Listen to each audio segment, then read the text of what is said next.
국제 정세는 전쟁에 관한 소식이 끊이질 않고 있습니다.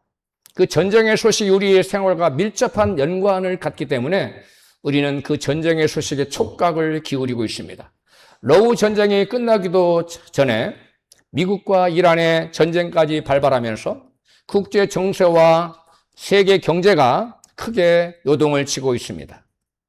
전쟁에서 패한다는 것은 단순히 한 스포츠 경기에서 지는 것과는 전혀 차원이 다릅니다. 고대 전쟁에서 전쟁에 패하면 나라를 잃는 것은 물론이고 왕조가 무너지고 또 백성들은 포로로 잡혀가고 그들의 모든 삶의 터전이 무너져 내렸습니다. 하나님 택한 백성 이스라엘 백성들에게도 이해는 아니었습니다. 이스라엘의 역사를 보면 전쟁이 끊이질 않았습니다. 본문의 역사적 배경은 이스라엘의 마지막 왕 시드기야 왕 때에 일어난 일인데 그 당시 신흥 패권국인 바벨론이 예루살렘을 둘러싸고 무려 3년간이나 그들의 모든 복음도를 차단하고 있었어요. 이제 함락이 성이 적군의 손에 넘어질 그러한 찰나입니다. 성의 함락이 코앞에 닥친 상황이었어요. 이제 예루살렘 성이 함락되면 나라가 망하고 또 예루살렘에 있는 세워진 하나님의 성전도 불탈 것이고 수많은 백성들이 무참히 도륙을 당하고 또 포로로 잡혀갈 그러한 상황이었습니다. 이러한 절체절명의 위기 속에서 모든 유대인들은 깊은 절망에 빠졌습니다. 신앙적으로도 깊은 회의에 빠졌습니다. 과연 하나님이 계신가? 과연 하나님 우리를 사랑하시는가? 이런 회의감에 깊이 빠졌습니다. 하나님 백성인 자신들이 왜 하나님을 알지 못하는 이방인들에게 능멸을 당하고 이러한 처참한 도륙을 당할 그러한 절망적인 처지가 됐는지 도무지 이해할래야 이해할 수가 없었습니다. 그리고 모두 다 코앞에 닥칠 암담한 미래를 생각하면서 깊은 절망감과 비탄한 마음에 사로잡혀 있었습니다. 그리고 지옥같이 어두운 그러한 상황에 처한 이스라엘 민족에게 하나님께서는 오늘 하나님의 선한 말씀을 선포하고 있습니다. 시드기야 왕 때 이스라엘 마지막 왕 시드기야 왕, 우리나라로 말하면 고종 황제와 같지요. 예루살렘의 성당 함락되기 직전에 시위대의 뜰에 갇혀있던 선지자 예레미야에게 하나님이 이같이 말씀합니다. 본문 예레미야 33장 14절입니다. 같이 읽습니다. 나 여호와가 말하노라. 보라, 내가 이스라엘 집과 유다 집과 약속한 선한 말을 성취할 날이 이르리라. 아멘. 여기서 유다 족속과 이스라엘 백성들에게 약속하신 그 선한 말이 과연 무엇을 의미할까요? 그것은 그날에, 그 선한 날에 다윗의 혈통으로 오실 한 의로운 왕이 세상에 와서 세상과 세상을 공의로 그다음에 정의로 통치할 때인데 그때 유다는 비로소 온전한 구원이 임할 거라고 말하는 것입니다. 특히 선한 말이란 단순히 좋은 일이 일어날 것이다 그런 말이 아니라 하나님께서 이전에 선언하신 언약의 약속의 말씀을 의미하고 있습니다. 왜냐하면 계속되는 본문의 말씀에 보면 다윗의 왕위가 끊이지 않고 그 위에 앉을 자가 계속될 것이다. 그리고 제사를 매일 성전에 드릴 제사장이 내일 제사장이 끊어지지 않을 것이다.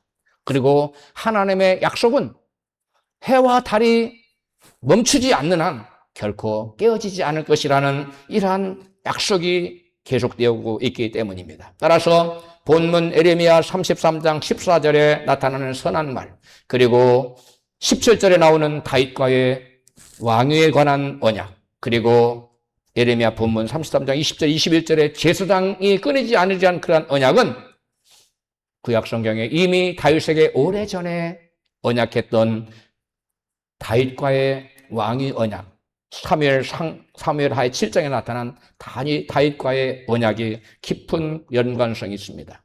하나님께서는 자기 백성이 지금 망해가는 순간에도 그 백성과 약속한 언약을 뭐하지 않으신다고? 잊지 않으시고 그것을 반드시 실행할 것이라고, 시행할 것이라고, 당신이 그 백성과 한 약속은 반드시 지키실 것이라고 지금 말씀하고 있는 것입니다. 여기서 선한 말은 하나님께 다윗과 이미 맺은 언약적 약속을 가리킵니다. 사무엘하 7장에 하나님께 다윗에게 이와 같이 언약하셨습니다. 약속하셨습니다. 7장 16절입니다. 같이 읽습니다. 내 집과 내 나라가 내 앞에서 영영이 보존되고 내 위가 영영이 견고하리라 하셨다 하라. 아멘. 여러분, 하나님께서 다윗에게 내 위가, 사울의 위는 폐해졌지만 너의 왕위는 폐해지지 않고 영원토록 계속될 것이다. 그리고 내 위는 견고하리라고 약속하셨는데 그 약속을 뭐라고 말하냐면 다윗과의 언약이라고 해서 다윗 언약이라고 합니다. 하나님께서는 즉 이스라엘 나라가 망하기 직전이에요. 풍전등화와 같은 그러한 절체절명의 위기 상황이에요. 그러한 불안한 때에 절망감만 휩싸이는 그때에 하나님께서 그 백성에게 언약을 들고 나오십니다. 무슨 언약이에요? 다윗과의 언약. 내가 너의 나라가 끊이지 않겠다. 너의 왕위를 이어질 자가 끊이지 않겠다.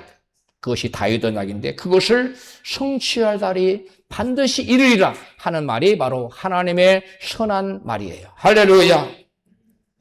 여러분, 그런데 이제 곧 예루살렘 성과 또 왕궁이, 다윗 왕궁이 함락되고 다윗의 왕조가 무너져서 사람들 눈에는 다윗에게 주신 하나님의 약속이 끝난 것처럼 보였어요.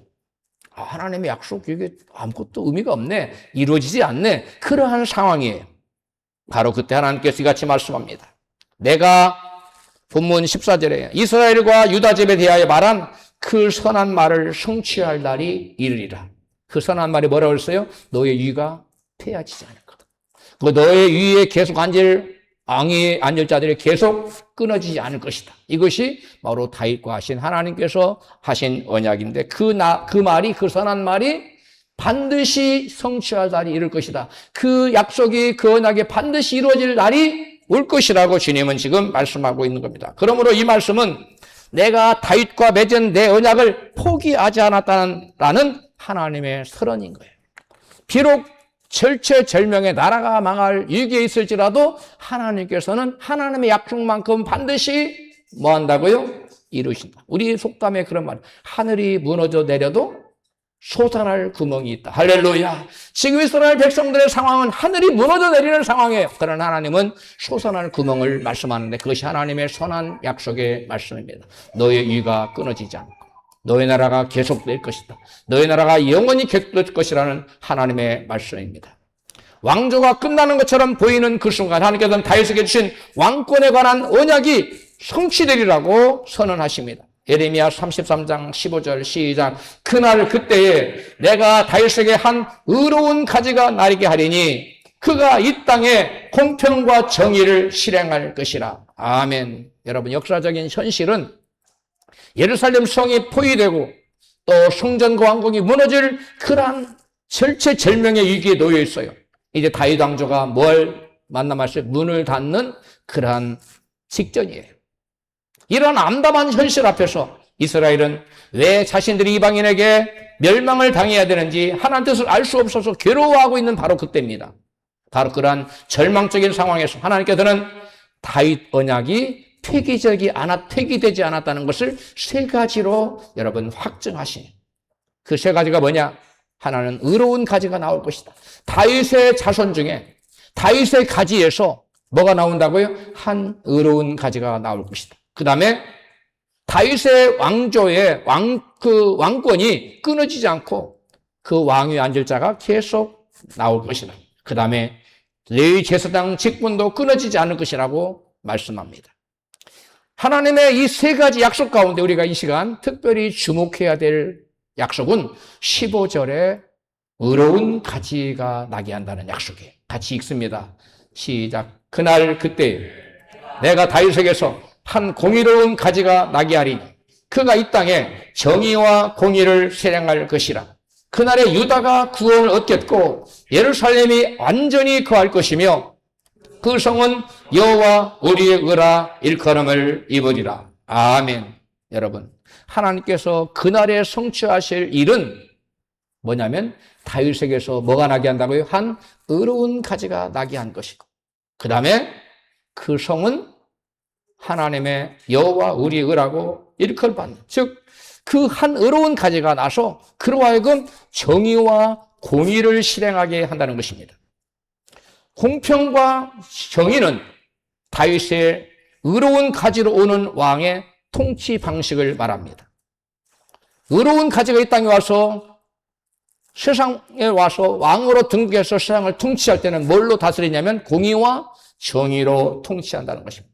그리고 그가 하는 일은 바로 이 땅에 공의와 정의를 실행하는 것이, 조금 있다가 공의와 정평이, 공평과 정의를 실행하는 것이 무엇이 나올 건데요. 여기서 공평과 정의는 하나님께서 원하시는 의로운 정권을 세우고 하나님께서 직접 통치하시는 세계가 회복된다는 말씀입니다. 특히 예레미야 23장 25절에 똑같은 비슷한 말씀이 나오는데, 똑같은 왕에 대해서 그가 왕이 되어 지혜롭게 행하며 세상에서 정의와 공의를 행할 것이라고 말합니다. 여기에 의로운 가지의 특징은 의로운 통치예요. 그리고 그 의로운 통치의 결과가 16절에 나오는 이스라엘의 구원입니다. 그러므로 의로운 왕이 공평과 정의로 통치하는 것이 유다를 구원하고 예루살렘을 안전하게 하는 길이라는 것입니다. 우리가 여기서 짚고 넘어가야 될 한 중요한 신학적인 포인트는 유다가 구원을 얻는 원인이 무엇이냐 하는 것입니다. 유다의 구원은 그들이 공평과 정의를 행해서 얻어지는 것이 아니라 의로운 가지가 와서, 다윗의 의로운 한 가지가 와서 공평과 정의를 행하기 때문이라는 거예요. 이스라엘의 구원, 유다의 구원은 자기들의 공평과 정의를 자기들이 행해서가 아니라 다윗의 가지에서 나는 한 의로운 왕이 공평과 정의를 행할 때, 실행할 때 여러분 나타난다는 것입니다. 그러므로 구원의 근거는 우리의 의로운 행동이 아니라 우리를 위해 의를 이루시는 다윗의 가지에서 나오는 의의 왕에게 있다는 얘기입니다. 그래서 16절의 이름이 바로 그 성은 여호와 우리의 의라 일컬음을 입으리라 말했어요. 그 성은 쉽게 얘기하면 그 성에 사는 모든 사람들은 여호와의 의를 덧입게 되리라, 이런 말씀이에요. 할렐루야. 유다는 지금 여러분 예루살렘 성도 포위되고 나라가 망해가고 있고 왕위도 폐해질 그러한 위기에 있는 상황입니다. 그런데 그런 상황에서 하나님께서는 너희가 공평과 정의를 행하면 내가 너희를 구원하겠다, 이런 말씀이 아니에요. 오히려 내가 너희에게 다윗의 의로운 한 가지를 일으킬 텐데 그가 나서 너희들 가운데 공평과 정의를 실행할 것이다. 그러면 유다가 구원을 얻을 것이다. 그때에 유다가 구원을 얻을 것이다.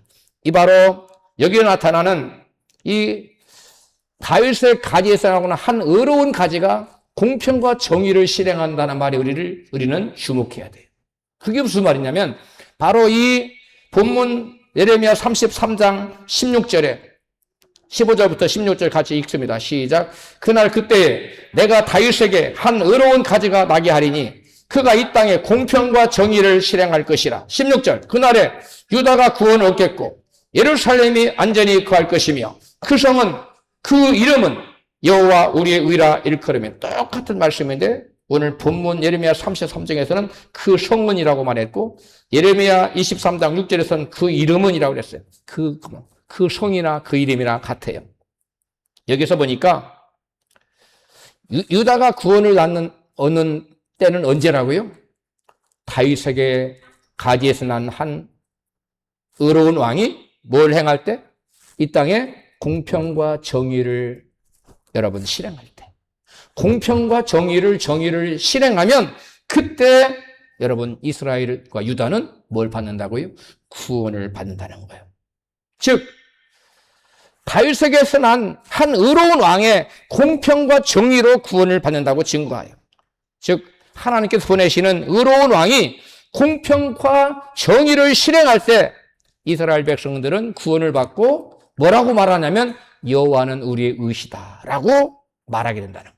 따라합시다. 여호와는 우리의 의가 되십니다. 언제 그때 그렇게 고백한다고요? 다윗의 한 의로운 가지가 와서 공평과 정의를 실행할 때.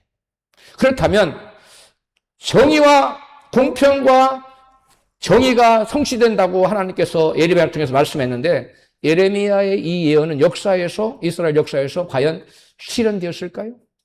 이 예언은 이스라엘 백성들이 바벨론 포로에서 붙잡혀가 다시 이렇게 포로에서 돌아왔는데 이것으로 완전히 성취됐다고 보기가 어렵습니다. 포로에서 돌아와 예루살렘을 재건하긴 했습니다. 하지만 다윗의 왕권이 회복될 것도 아니었고 유다가 다시는 이방 제국의 지배를 받게 되지 않고 계속 지배를 받게 됐어요. 유다는 다시 다윗 왕조를 회복하지 못했습니다. 유대 민족은 오랜 세월 동안 여러 제국의 지배를 교적받았어요. 그리고 세계 만국이 흩어져서 디아스포라로 살았어요. 그러므로 예레미야가 바라본 그날의 약속은 이스라엘의 포로 귀환만으로 완전히 성취된 것이라고 보기는 어려운 것입니다. 그러면 예레미야에게 주신 이 예언, 선한 말이 이루어진다는 그 예언은 여러분 물거품이 되었을까요? 헛된 말이 되고 말았을까요? 아닙니다. 예레미야의 예언은 여러분 성취가 안 된 것이 아니라 전혀 다른 방식으로 성취된 거예요. 이스라엘 백성들이 기대했던 메시아가 와서 로마를 물리치고 이스라엘을 독립시키고 그런 방식이 아니라 하나님의 인간적인 그러한 방식이 하나님의 방식으로 하나님의 나라가 다시 세워지는 다윗의 왕국이 다시 세워지는 그러한 역사를 이루셨다는 거예요. 신약 성경은 이 약속이 어떻게 성취되었느냐? 예수 그리스도를 통해서 성취된 것으로 여러분 해석하고 있습니다. 마태는 예수 그리스도를 다윗의 자손으로 소개했고 마태복음 1장 1절에 바울은 로마서 1장 13절에서 그가 육신으로는 다윗의 혈통으로 나셨다. 아까 의로운 가지가 누구로부터 나온다? 다윗에게부터 한 의로운 가지가 나온다고 했죠? 이 다윗에게 나온 한 의로운 가지를 바로 마태는 다윗의 자손 예수 그리스도라고 해석하고 있어요. 바로 바울도 똑같이 해석하고 있어요. 또한 바울은 다윗의 혈통인 예수 그리스도께서 십자가에서 죽으심으로 죄인들의 죄를 대속하시고 사망을 이기고 부활하시고 죄인들을 구원하셨다. 바로 예수님의 이 땅에 오셔서 죄인들의 모든 죄를 대신 지시고 십자가에 죽으신 것을 바로 공평과 정의를 이루신 것이라고 바울은 해석하고 있어요. 하나님의 아들 예수님이 이 땅에 오셔서 공평과 정의를 다윗의 후손으로 다윗의 한 가지로 나와서 공평과 정의를 실행할 때 너희가 뭘 얻을 것이다? 구원을 얻을 것이다 했는데 예수님은 바로 다윗의 자손으로 오셔서 공평과 정의를 어떻게 이루셨느냐? 바로 십자가에서 모든 죄인의 죄를 대신 지시고 죄를 대속해 주시고 우리의 죄를 대신 갚고 죽으심으로 말미암아 바로 공평과 정의를 이루신 거예요. 하나님의 공의는 뭘 의미합니까? 하나님의 공의, 하나님의 정의는 죄의 싹은 사망이에요. 죄인은 심판받고 하나님과 격리되어서 영원한 지옥에 떨어져야 돼요. 그것이 하나님의 공의예요.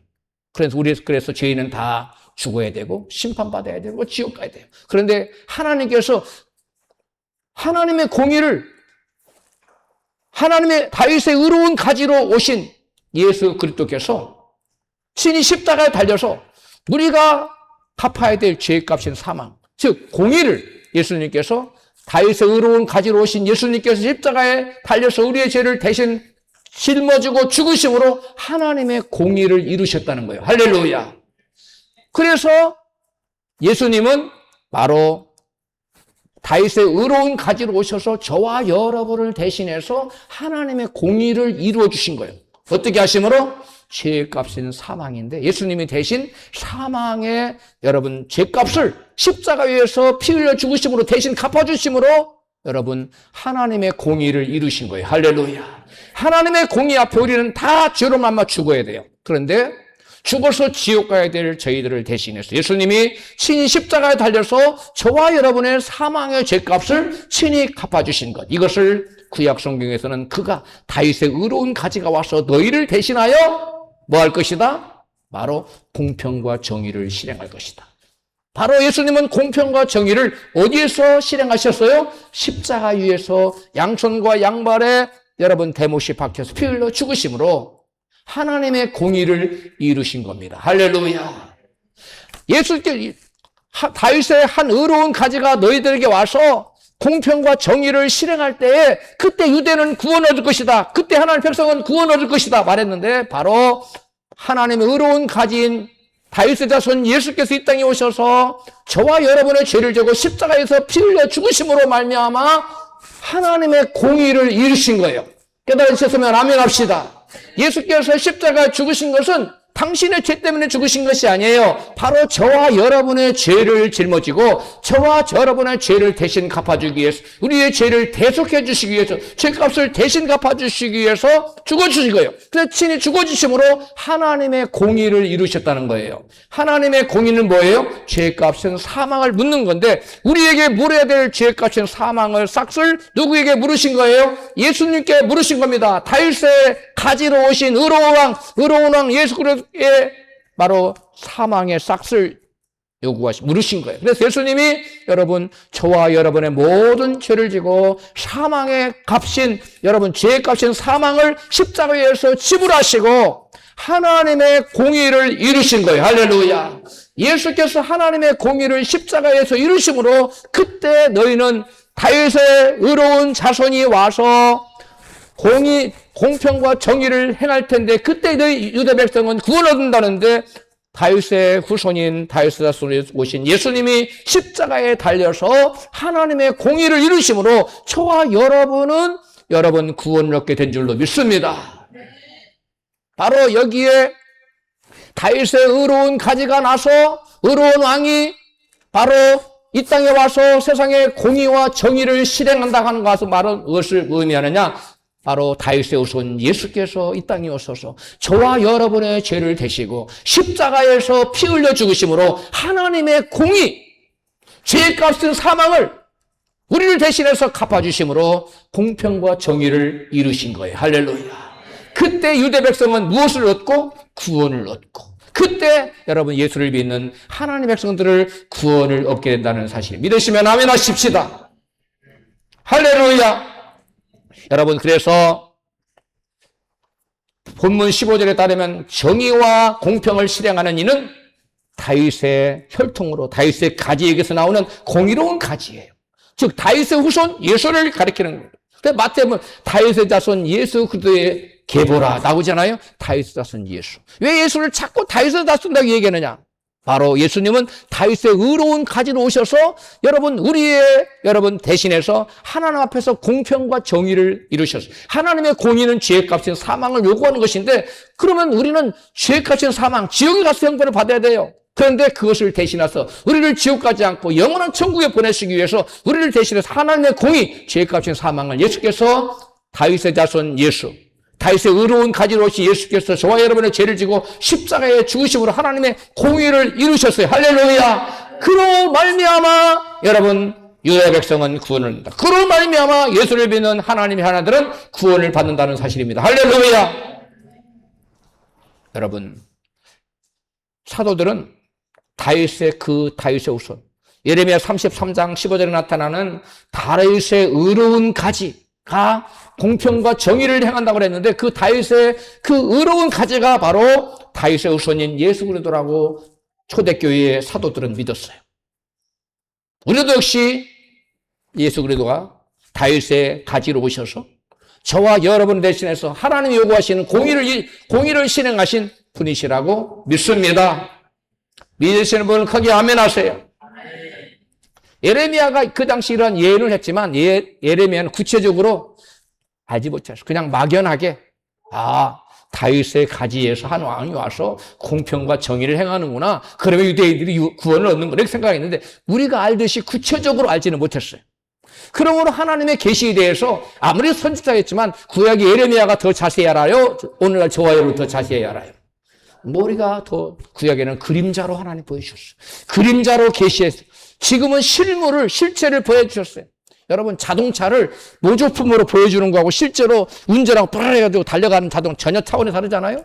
바로 하나님께서는 인류가 죄에서 구원을 받는 것, 유다가 백성이 구원을 받는 것은 바로 그것을 마치 자동차 모형으로 보여준 것처럼 보여줬어요. 근데 오늘날 우리에게는 실물 엔진을 켜고 달려가 사람이 타고 달리는 그러한 것처럼 자동차를 보여주셔 구원의 실체를 보여주셨는데 구원의 실체가 다윗의 후손으로 오신 예수께서 저와 여러분을 대신해서 십자가에 피 흘려 돌아가심으로 하나님의 공의를 이루심으로 그날의 유대는 백성은 구원을 받는다는 그날에 이때에 예수를 믿는 저와 여러분은 구원을 받는다는 것입니다. 할렐루야. 믿으시면 그게 아멘 하십시다. 예수 그리스도께서는 하나님으로 통치받는 왕으로서 우리에게 그리스도의 의의 옷을 입혀주셔서 우리를 죄에서 구원하시는 왕이 되시는 거예요. 갈라디아서 바울은 이렇게 증거해요. 갈라디아 3장 26절 시작. 너희가 다 믿음으로 말미암아 그리스도 예수 안에서 하나님의 아들이 되었으니 누구든지 그리스도와 합하여 세례를 받는 자는 그리스도로 옷 입었느니라. 뭘로 옷 입었다고요? 그리스도로 옷 입었어요. 누구든지 믿음으로 그리스도 안에서 하나님의 자녀가 될 수 있어요. 그리스도와 함께 십자가에서 그리스도와 함께 죽고 그리스도와 함께 다시 부활한 사람, 그런 사람은 그리스도의 의의 옷을 입히운 사람입니다. 이게 믿는 자예요. 이게 바로 구원받은 백성이에요. 그러므로 하나님께로부터 청함을 받은 자들, 교회원을 부름받은 사람들은 예수 그리스도의 의로운 예복을 입고 주님 오실 때까지 믿음으로 살아야만 구원을 받는 거예요. 뭘로 살아야 돼요? 믿음으로 살아야 돼요. 그 누구라도 그리스도 예수 안에서 그리스도 앞에 세례를 받지 않는 사람, 또 믿음으로 그리스도의 옷 입지 않은 사람은 믿는 자가 아닙니다. 또 하나님의 자녀도 아닙니다. 예수님은 마태복음 22장에서 천국을 그 자녀들을 위한 잔치로 여러분 비유해서 말씀했어요. 근데 그 잔치에 많은 하객들이 왔어요. 그런데 그 잔치 주인이 뭐라고 하냐면 예복을 입지 않은 한 자를 가리켜서 어찌하이디가 이 자리가 어느 자리라고 예복을 입지 않고 왔느냐 하고 그 예복을 입지 않은 자를 쫓아냈어요. 여러분, 저와 여러분은 지금 하나님께서 이 천국 잔치에 우리를 초대했어요. 할렐루야. 근데 이 자리에 나올 때는 우리는 뭘 입고 나와야 돼요? 예복을 입고 나와야 돼요. 이 예복은 바로 무엇을 말하냐? 믿음을 말하는 겁니다. 할렐루야. 믿음을 가지고 나와야 돼요. 그 다음에 그래서 그 예복은 우리 인간이 만들어낸 자기 의가 아니에요. 그리스도께 입혀주시는 의의 옷을 가리킵니다. 그래서 천국의 잔치에 초대를 받았을지라도 믿음의 예복을 입지 않고 나온 사람들은 그 자리에서 쫓겨난다고 주님은 말씀하고 계세요. 여호와 우리의 의가 되시는 여호와 찌두켜도 하나님이 바로 장차 예수 그리스도로 다윗의 자손으로서 예수라는 이름으로 이 땅에 오신 분을 예표하는 거예요. 여호와 우리의 의, 여호와 찌두켜도 하나님은 바로 누구를 예표하고 있다고요? 예수 그리스도를 예표하고 있는 거예요. 여호와 찌두켜도 의의 하나님은 우리에게 의를 입혀주시는 하나님인데 그 의의 하나님이 다윗의 자손으로 가지러 와서 저와 여러분을 대신해서 십자가에서 피 흘려 죽으심으로 우리를 대신해서 우리의 죄값을 갚으셨어요. 그래서 여호와 찌두켜도 의의 하나님은 바로 다윗의 자손 예수로 오신 그분인데 저와 여러분을 위해서 하나님의 율법의 요구인 죄에서 하신 사망을 십자가에서 대신 지불하셨어요. 할렐루야. 십자가에서 예수께서 죽으신 것은 당신의 죄 때문에 죽은 게 아니라 저와 여러분이 갚아야 될 죄값인 사망을 예수께서 십자가의 죽음을 대신 죽어주신 거예요. 할렐루야. 그 사실을 믿는 자들은 여러분 구원을 받는다는 거예요. 여러분 천국 잔치에 들어가기를 원하시는 분만 크게 아멘 하십시다. 그런 사람은 자기 의의 옷을 입고 가는 사람이 아니에요. 예수님께서 입혀주시는 의의 옷을 입어야 돼요. 할렐루야. 예수께서 십자가에서 피 흘려 죽으시고 당신을 믿는 자들에게 그 십자가 위에서 당신의 의의 옷을 우리에게 입혀주셨어요. 그래서 우리에게 예수님 내 죄를 위해 다 돌아가셨구나. 내 죄를 위해서 십자가 피 흘려 돌아가 그 사실을 믿는 자들에게 예수님의 의로움을 저와 여러분에게 입혀주십니다. 할렐루야. 그러나 그 사실을 믿지 않아요. 예수님 내 죄를 위해 죽었다고 믿지 않아요. 그런 사람은 자기의 죄가 예수님께 전가되지 넘어가지 않아요. 여러분, 내가 많은 사람에게 여러분 빚을 줬어요. 그런데 아버지가 나를 위해서 그 빚을 갚아주면 내가 빚을 갚을 필요가 있습니까? 없습니까? 없습니다. 마찬가지로 내가 아무리 많은 죄를 지었어도 그 죄값을 우리 주 예수님이 대신 갚아주었다면 나는 나의 죄값을 갚을 필요가 없어요. 왜? 내 죄값을 다 누구에게 넘어졌고 예수님께 넘겨졌고 나는 그 죄로부터 자유함을 얻었기 때문에 그렇습니다. 저와 여러분, 예수를 믿는다는 것은 다른 것이 아니에요. 나의 죄를 예수님께 넘긴다는 거예요. 그리고 예수님께서 저와 여러분의 죄를 떠맡아서 십자가에서 피 흘려 내 대신 죄값을 갚으셨다고, 즉 하나님의 요구하신 율법의 요구인 여러분 죄값인 사망의 요구를 예수께서 십자가에 내 대신 다 지불하셨다고 믿는 것, 이것이 믿음이에요. 할렐루야. 예수께서는 십자가에 달려서 마지막으로 하신 말씀이 테텔레스타이라고 외쳤어요. 이것은 뭐냐면 내가 값을 다 지불했노라. 무슨 값을 말하는 거예요? 죄값. 죄인들의 죄값을 다 지불했노라. 그러므로 누구든지 내게 나와서 나를 믿는 자는, 나를 믿고 자기의 죄를 다 나에게 떠넘긴 자는 내가 그의 모든 죄값을 갚았다. 그러므로 그들은 모든 죄로부터 자유함을 얻고 그날의 유다는 구원을 얻을 것이다. 할렐루야. 오늘 본문의 말씀은 바로 그거예요. 다윗의 한 의로운 가정가 나서 그가 공평과 정의를 실행할 것이다. 공평과 정의는 제가 말씀드렸죠.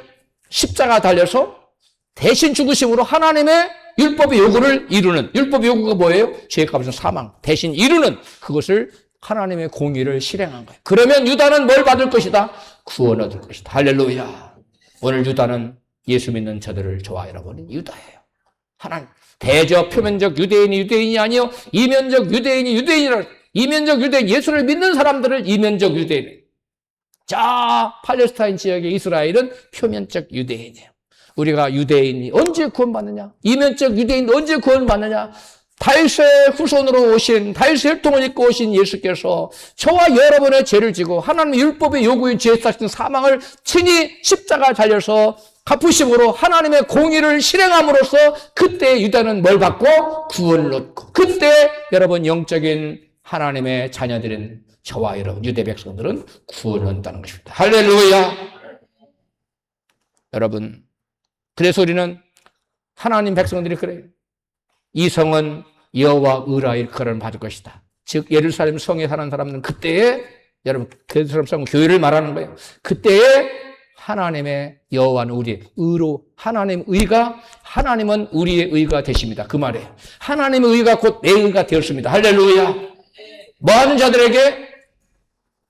그 성에 사는 사람들, 오늘날로 교회에 있는 사람들, 교회에 나와서 진정 그리스도의 몸된 교회에 접붙임 받은 사람, 그리스도와 하나 된 사람, 진정한 교회와 하나 된 사람은 그날 여러분 구원을 받는다는 거예요. 할렐루야. 여러분, 그러므로 우리의 의는 내가 만들어내는 게 아니에요. 하나님께서 보내시는 다윗의 가지로서 오시는 한 의로운 왕, 다윗의 후손 예수 그리스도께서 십자가에서 여러분 우리를 위해서 피 흘려주심으로 우리를, 그의 피로 우리를 다 지워버리고 이제는 의롭다 하고 하나님 예수님께서 우리에게 의의 옷을 입혀주셔야만 저와 여러분이 의롭게 되는 줄로 믿습니다. 우리가 아무리 선하게 살고 아무리 착하게 살아도 죄는 남아있어요. 그러나 우리가 예수를 믿으면 우리의 모든 죄가 예수님께로 전가됩니다. 예수님께 떠넘겨져요. 그리고 예수님은 저와 여러분의 죄를 지고 십자가에 대신 죽으셔요. 할렐루야. 그러므로 예수께서 저와 여러분의 죄를 갚으셨기 때문에 내가 직접 내 죄를 갚을 필요가 없는 거예요. 그리고 예수를 믿지 않는 사람은 내 죄를 여전히 내가 갖고 있는 거예요. 품고 있는 거예요. 그래서 지옥에 가서 영원토록 자기의 죄값을 갚는 거예요. 그게 불신이에요. 그게 예수 안 믿는 거예요. 예수를 믿는 사람은 나의 죄를 누구에게 넘기는 거라고요? 예수를 믿는 것은 나의 죄를 누구에게 넘기는 거라고요? 예수님에게 넘기는 거예요. 따라합시다. 대답은 예수님이에요. 예수님 대답하세요. 예수를 믿는 건 나의 모든 죄를 누구에게 넘기는 겁니까? 예수님이에요. 예수를 믿지 않는 것은 나의 모든 죄를 내가 꽁꽁 끌어안고 있는 거예요. 여러분, 그렇다면 묻겠습니다. 여러분은 여러분의 모든 죄를 예수님께 온전히 넘겨버리고 죄로부터 자유함 받고 지옥으로부터 자유함 받고 영생 천국에 들어가기를 원하십니까? 아니면 죄를 꽁꽁 끌어안고 그 죄를 내가 영원토록 갚으며 고통 중에 살기를 원하십니까? 천자예요, 후자예요? 천국이에요, 지옥이에요? 천국. 그 천국은 멀리 있지 않아요. 하나님이 약속하신 다윗의 가지로서 오시는 그 의로운 왕이 저와 여러분을 대신하여 하나님의 공의를 이루셨다. 하나님의 정의와 공의를 십자가에서 실행하신 것을 믿고 그분에게 저와 여러분을 떠넘기는 사람, 그분을 믿고 저분이 돌아가신 것은 바로 나의 죄를 대신해 하나님께 심판받은 것이다 라는 사실을 믿는 자에게 하나님의 의로운 옷이 입혀지는 줄로 믿습니다. 여러분, 그 옷을 이 시간 받아 입으시기를 주의 이름으로 축복합니다. 여러분, 우리가 여호와 그리스도가 우리 의라고 부르는 것은 단지 예수님이 죄가 없으신 의로운 분이기 때문만은 아니에요. 또 다른 이유가 있어요. 그것은 바로 그분의 한 의로운 행동으로 그의 백성들이 하나님으로부터 의롭다함을 받고 그 결과 구원을 얻게 했기 때문이에요. 그분을 우리는 우리의 의라고 말해요.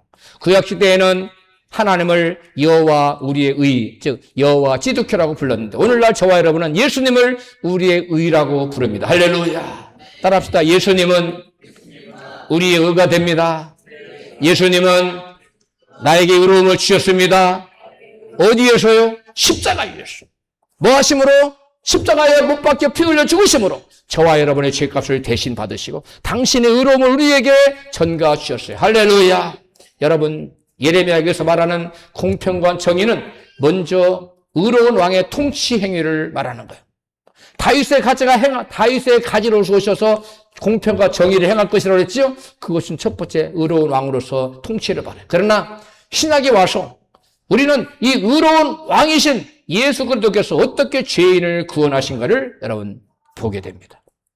그분은 십자가에서 피 흘려 죽으심으로 자기 백성의 죄를 대신 담당하심으로써 우리에게 하나님의 의를 이루셨습니다. 구원은 유대 백성들이 공평과 정의를 행해서 얻은 게 아니었어요. 다윗의 의로운 가지가 와서 뭐 할 때? 공평과 정의를 행할 때 유다는 구원을 만들어요. 여러분, 다윗의 의로운 가지가 와서 공평과 정의를 행하는 게 뭐라고 그랬어요? 예수께서 오셔서 하나님의 의로운 다윗의 자손 예수께서 오셔서 십자가에 달려서 하나님의 요구인, 율법의 요구인 죄의 사망을 십자가 대신 받아준 것. 이것이 바로 뭐라고요? 하나님의 의를 이루시는 거예요. 정의와 공평을 행하시는 일이라는 거예요. 여러분, 구원은 유대 백성의 선행으로 공평한 행동으로 되는 게 아니라 우리의 의 때문에 되는 게 아니라 의로운 왕 다윗의 자손 예수, 의로운 왕 때문에 구원을 받습니다. 그래서 여호와가 우리의 의가 되신다는 것. 따라합시다. 여호와는 우리의 의가 되십니다. 할렐루야. 여러분, 다윗의 후손으로 오신 그리스도께서 공평과 정의로 행하실 일은 바로 예수 그리스도의 십자가 대속의 죽음을 뜻한다고 바울은 이같이 증거해요. 굉장히 중요한 말씀이에요. 같이 한번 읽어봐요. 시작. 로마서 5장 18절에 시작. 한 범죄로 모든 사람이 정죄에 이른 것 같이 한 의로운 행위로 말미암아 모든 사람이 의롭다 하심을 받아 생명에 이르렀는지라. 한 의로운 행위로 말미암아. 아까 본문의 예레미야에서 한 의로운 가지가 나와서 공평과 정의로 행할 것이라고 했지요. 바로 그 얘기를 이것을 염두에 두고 바울은 한 의로운 행동이라고 말해요. 예수께서 십자가 달려서 피 흘려 돌아가신 것은 바로 한 의로운 행동인데 무엇을 지칭하는 말이에요? 바로 예레미야 33장 15절에 나오는 바로 공평과 정의를 행하는, 의로운 가지가 행하는 공평과 정의를 행하는 일. 그 의로운 행동이, 한 의로운 행동이 바로 예수께서 십자가에 달려서 피 흘려 죽으시는, 저와 여러분의 죄를 대신해 대속해 죽으시는 그 죽음이 여러분 뭐가 된다고요? 그로 말미암아 모든 사람이 뭘 받아요? 의롭다함을 받는다는 거예요. 그리고 생명에 이르게 된다는 거예요. 할렐루야. 예레미야가 말한 의로운 가지의 성취가 그리스도에게서 나타났는데 바울은 그리스도의 구속사역을 한 의로운 행위라고 표현합니다. 그리스도의 십자가는 하나님의 공의를 무너뜨리지 않습니다. 대신 하나님의 공의를 만족시켰어요. 그리고 죄인을 의롭게 하신 하나님의 구원 사건이에요. 십자가는 뭘 이루셨다고요? 하나님의 공의를 이루신 거예요. 죄의 삭은 사망인 율법은 요구해요. 하나님의 공의가 그거예요. 죄를 지으면 사망을 당해. 지옥 가야 돼요. 그런데 하나님은 그것을 누구를 통해서 이루셨어요? 예수 그리스도의 십자가를 통해서. 그러므로 십자가는 죄의 책임을 묻는 하나님의 공의가 실현된 것이고 또 죄를 용서하신 하나님의 은혜가 베풀어진 것입니다. 십자가에서 죄에 대한 하나님의 심판이 이루어졌기에 하나님의 공의가 무너지지 않았습니다. 만약 하나님께서 예수님을 십자가에 못 박아 죽이지 않는 하나님의 공의가 이루어지지 않아요. 그러면 우리는 아무도 구원받을 수 있는 길이 열리지 않습니다. 뿐만 아니라 동시에 죄인을 대신하여 십자가에서 그리스도께서 죄의 심판을 받으셨기 때문에 하나님의 은혜가 나타났습니다. 할렐루야. 예수님이 십자가 주신 것 하나님 은혜예요. 나의 죄를 대신 갚아주시고 나를 죄에서 구원하시는 사건, 십자가에서 나타납니다. 십자가는 하나님의 공의와 하나님의 은혜가 만나는 것입니다. 죄를 결코 가볍게 여기시지 않으시는 공의의 하나님, 그리고 죄인을 결코 버리지 아니하신 하나님의 은혜가 십자가에서 만난 것입니다. 그래서 바울은 그리스도의 십자가의 대속을 율법의 저주로부터 속량한 것이라고 갈라디아서 이같이 말합니다. 갈라디아서 3장 13절에 같이 읽습니다. 시작. 그리스도께서 우리를 위하여 저주를 받은 바 되서 율법의 저주에서 우리를 속량하셨으니. 그리스도께서 우리를 뭐 했다고요? 우리를 위해서 저주를 받았다는 거예요. 우리를 저주를 받았는데 율법의 저주에서 우리를 속량하셨어요. 우리가 받을 저주를 예수님께서 친히 어디에서 받으셨어요? 갈보리 십자가에서 대신 받으셨어요. 우리의 죄로 우리가 받아야 될 율법의 저주를 그리스도께서 대신 지심으로 우리가 율법의 저주에서 속량을 받게 된다는 것입니다. 우리는 우리 의 때문에 구원받는 것이 아니라 의로우신 그리스도의 대속으로 죄사함 받고 여러분 하나님의 의를 이룰 수 있게 된다는 것입니다. 여러분, 우리는 과연 어떤 모습으로 하나님 앞에 설 수 있습니까? 나의 의가 아니라 그리스도의 의를 붙들어야 합니다. 우리는 우리의 선행이나 공로로 하나님 앞에 설 수 있는 자는 아무도 없습니다. 우리의 의가 되시는 예수 그리스도를 믿고 의지하여 우리는 하나님 앞에 나갈 수 있고 설 수가 있습니다. 그리스도의 의를 입는 사람은, 그리스도의 의의 옷을 입은 사람은 그리스도의 통치를 받으며 살아야 됩니다. 우리가 공평과 정의를 행해서 의롭게 되는 것이 아닙니다. 우리는 이미 예수께서 십자가를 지신 그 보혈의 피로 우리의 모든 죄가 사해지고 의의 옷을 입었어요. 예수님께서 입으신 의의 옷을 입고 있어요. 그렇기 때문에 우리는 의롭다 하신 받은 자로서 그리스도의 능력으로 우리는 공평과 정의를 행하는 것입니다. 우리가 공평과 정의를 행하기 때문에 의롭다함을 받은 것이 아니라 우리가 이미 의롭다함을 받았기 때문에 성령의 능력으로 공평과 정의를 여러분 행할 수 있게 된다는 것입니다. 그러므로 사랑하는 성도 여러분, 나의 의를 의지하지 마십시오. 그리스도의 의를 붙드십시오. 그리스도께서 입혀주시는 의의 옷을 입으십시오. 그리고 우리의 의로우신 왕이신 그리스도의 통치를 받으며 살아가십시오. 우리는 우리 의로 하나님 앞에 설 수 있는 사람이 아닙니다. 그 누구도 우리의 의로, 나의 의로 하나님 앞에 설 수 있는 세상의 지구상에 아무도 없어. 우리에게 의의 옷을 입혀주시는 그리스도를 믿고 의지함으로 하나님 앞에 설 수 있는 사람들입니다. 이 사람들을 믿음의 사람이라고 말합니다. 그러므로 오늘 우리의 마지막 고백은 이것이어야 됩니다. 따라합시다. 여호와 지르케노 여호와는 나의 의가 되십니다. 오직 예수 그리스도께서만이 나의 의가 되십니다. 할렐루야.